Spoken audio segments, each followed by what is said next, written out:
ಇವತ್ತು ವೈಯಕ್ತಿಕವಾಗಿ ಹಾಗೂ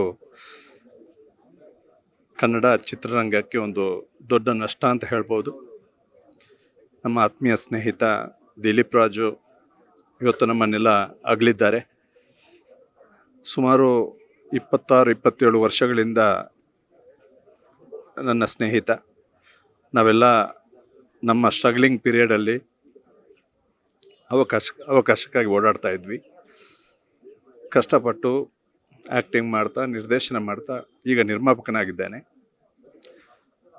ಇವತ್ತು ಒಂದು ಒಳ್ಳೆ ಸ್ಥಾನದಲ್ಲಿ ಇರುವಂಥ ಸಮಯದಲ್ಲಿ ಅವನ ಅಗಲಿಕೆ ನಿಜವಾಗಿಯೂ ತುಂಬ ಆಘಾತವನ್ನುಂಟು ಮಾಡಿದೆ. ಯಾಕೆಂದರೆ ಈ ಸಿನಿಮಾ ರಂಗ, ಈ ಕಿರುತೆರೆ ಏನೀಗ ಮಾಡ್ತಾ ಇದ್ದೀವಿ, ಕಲಾವಿದರ ಜೀವನ ಅಥವಾ ತಂತ್ರಜ್ಞರು ಎಲ್ಲ ತುಂಬ ಒಂದರ ಹಿಂದೆ ಒಂದು ನಾವು ಆಘಾತಗಳನ್ನ ಕೇಳ್ತಾನೆ ಇದ್ದೀವಿ, ಅನುಭವಿಸ್ತಾನೆ ಇದ್ದೀವಿ.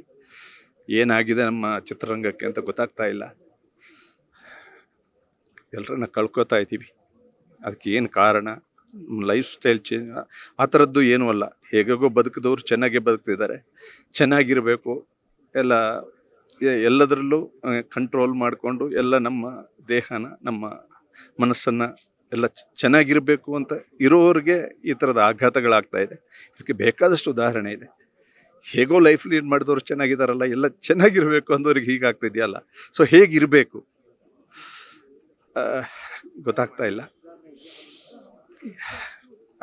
ಏನು ಮಾಡೋಕ್ಕಾಗಲ್ಲ, ಆಗಿದ್ದು ಆಗೋಗಿದೆ. ಈಗ ಆ ನೋವನ್ನು ಭರಿಸೋ ಶಕ್ತಿನ ಅವ್ರ ವೈಫು ಮತ್ತು 2 ಹೆಣ್ಮಕ್ಳು ಪಾಪ ಅವ್ರಿಗೆ ಕೊಡಲಿ.